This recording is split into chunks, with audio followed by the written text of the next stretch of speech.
And so today we're happy to reveal the new iteration, the new evolution of the game engine, Warhammer. How will you make history? make history? Make history.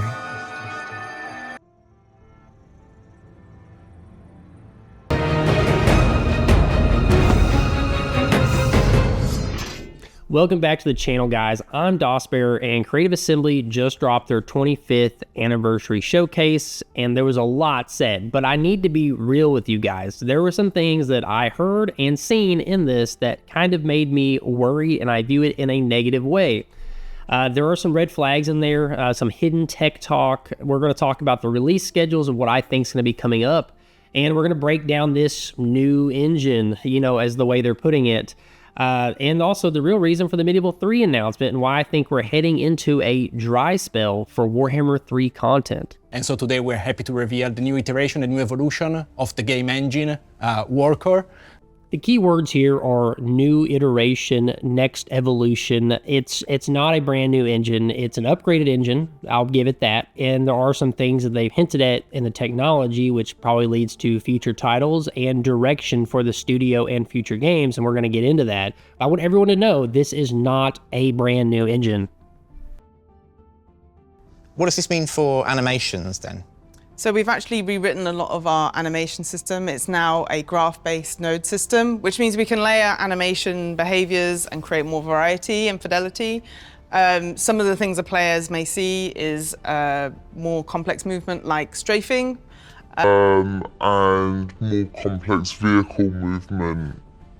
That is some very key words to pay attention to. Vehicle movement. They've announced the historical title of Medieval 3. It doesn't require or need vehicle movement, right? So then we go to the fantasy side, and most likely we're leaning either Star Wars or Warhammer 40k. And I'm leaning more Warhammer 40k, and there's another reason for that about the show. And there's something else, right? Yes, of course, with Total War, quite a key part of it is blood and gore. We wanted to make this more visceral, more realistic. What we've done is rewritten some of parts of the dismemberment system, so you'll see more dismemberment, limbs popping off, interacting with terrain and sitting on the terrain, and yeah, very gory. So they're talking about animations here and being very gory. Now, obviously, dismemberment's been a thing that's been going on for a while, but does dismemberment and blood effects really play into Star Wars? Not really, but it obviously plays into Warhammer 40k a ton. So that to me is another evidence point that we're leaning toward Warhammer 40k, but I still have more. My final piece of evidence is that coincidences don't exist. So on the same exact day, albeit later in the day, Dawn of War 4 released its story campaign trailer pretty much for their game. And I've got to say, out of all days to do it, they're going to choose this way, this day. Games Workshop has a partnership with these companies, and they're going to communicate how they want stuff released very closely. I'm telling you, this is interconnected. It's building on the franchises. To kind of round out the engine talk, also on the animations, talking about like sync kills and things like that, there's going to be more animations like that in the game, which to me fits more. I mean, that can benefit all games, but obviously Warhammer 40k is pretty big on that. In my opinion, people love that about it, and especially with the gore combined. They also talked about how, firearms or ballistics, pretty much like anything that travels ranged fire, they're going to have better visuals now for that, and building destruction, which is going to apparently open up other parts of the map and allow reinforcements. I mean, just the way they kind of described and talked about it.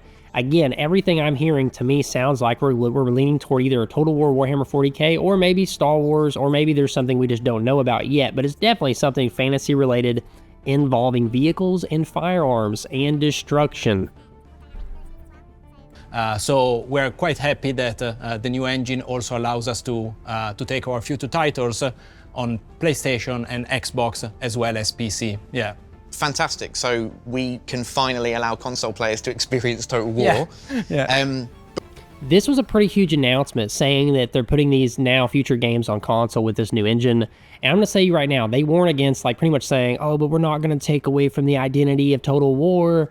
I'm going to say this right now. I mean, if a game is system that's on PC normally and they're going to go to console and they're going to try to make it work very well for consoles, I feel like they're going to be taking away something from PC. because they're going to want the games to be universal across the board on the experience. And I do feel like that we're going to be getting something taken away on the PC side.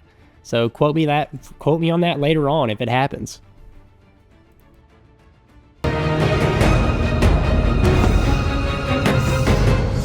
Next, we're going to be talking about Medieval 3 and its giant talk of how amazing and how it's going to be the dream of dreams for a Total War game. Like, we haven't all heard this before. And we're going to be going deep into this. So let's dive into that section now. You know, when a company announces a game, I just expect them to announce a game. The more they talk up announcements for games, the longer you glaze it, the more worried I am about how the game's going to turn out, because you're just like putting all these puffer words to like try to like get us to go into nostalgia mode and love it, you know. And he even says this is the rebirth of historical Total War. That means Total War historical has been dead for a long time, guys. So, you know, I'm just really not vibing with the way they delivered this, in my opinion. They do also say it's in pre-production, the earliest it's ever been announced. You know, just my opinion is, when a game developer talks up something this bad, it is the earliest of the earliest. It's like concept form. That's my opinion on it. And they have another page I'm going to put up here that's going to show some of like their concept of how the game's going to be. I'm just telling you now, this is super early. I don't think we're going to see this with the new engine and everything else going on. I don't think we're going to see this at least until 2028. We are in early pre-production with Med3, and we're announcing early to take you on our development journey with us, where we can, via blogs and other updates. We've never announced something this early before, and we are excited to engage with you throughout this journey. This excitement, what is the vision for the game itself?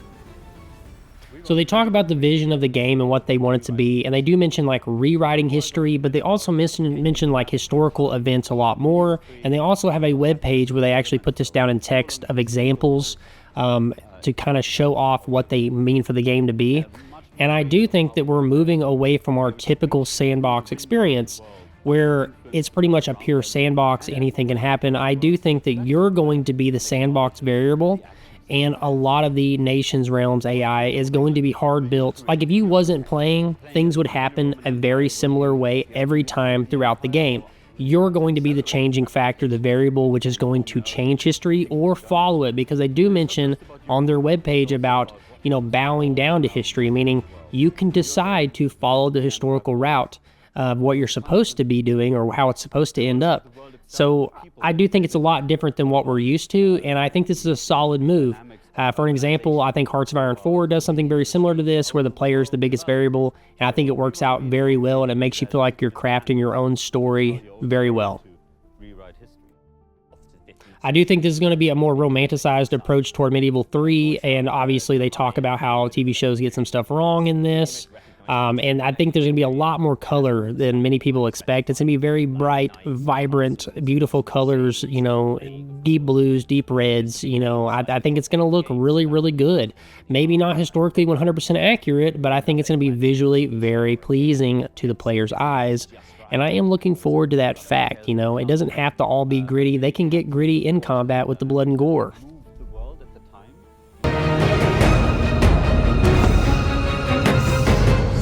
So we've talked about the engine, we talked about Medieval 3, and now we're going to talk about Warhammer 3 again, and we're going to go back to the End Times DLC, talk about Nagash, get some opinions on what I think of what I saw, and what I think's upcoming. So we're going to focus on the positive first. First off, I called Nagash a long time ago, and it happened, and people told me it wouldn't, so haha. And also, so he's pretty much the master of the undead. He's pretty much the one that rules all the other undead factions, Vampire Counts, Vampire Coast, the Tomb Kings. He's going to be like their master, pretty much. Now, obviously, based off the trailer, you can defy him and fight against him as those factions, so it doesn't eliminate those factions if you really, really like playing them. There is one missing from his retinue, which I think is going to be added in as the Free Lord, which is Neferata. She's considered like one of the first vampire in Warhammer.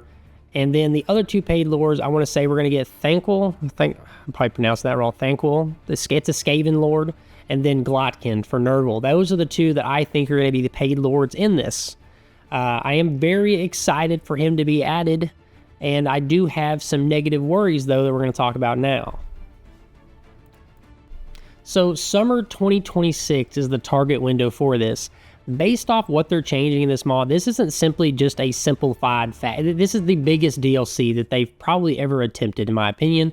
It dramatically changes the world, the environment, the overworld. There's so many factions interconnected in here. It's a massive DLC compared to all the other DLCs they've done, and they've had such a hard time and a struggle with releasing DLC at a good quality level and enough content to please everyone. I just don't see this happening again. I feel like this is either going to get delayed or it's going to come out very lackluster, very broken.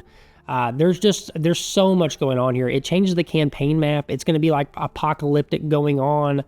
I just feel like we're going to run into issues. Also, my second thing is this is going to take so much manpower, so much resources. We're moving to a 1 DLC per year for Total War Warhammer 3, which is really going to bum me out because now we probably are going to get bigger DLC, but now you're going to have to wait an entire year to get new content. And between that, they're probably going to be bug fixing, regular updates. So I just hope everyone's ready for it to go a year between DLC because I'm not. Especially with as much money as this game brings in, I think that they could definitely afford to do 2 DLC per year every year. But overall, I've got to say, I do love the direction for this DLC. I'm very happy it's going to happen, and I'm very glad because I've told many people that there is going to be this style of DLC for a long time, and everyone said, oh, it's going to be at the end, it won't happen for many years, and here it's happening now. They did say, though, that they're going to still be adding DLC in between, so we're not just jumping to the end here and calling it done. There's going to be other DLC upcoming, and I am looking forward to that. Finally, before we end today, we have one last thing to share. At the very end of this, they tell us there's going to be a next Total War game announcement on the 11th. It's going to be a world premiere, and it's going to be the next one we get to play. It's going to be fantasy because they've already showed us what's historical. Medieval 3 is coming after this game, so I guess based off what they reveal, we'll know a release date, know what it is. I'm going to be tuning in so that I can give my either reaction or a more in-depth analysis. Guys, let me know what you think about this video down in the comments. And am I spot on? Did I meet some of your expectations? Do you think that I'm crazy? Let me know. And I'll catch you in the next video.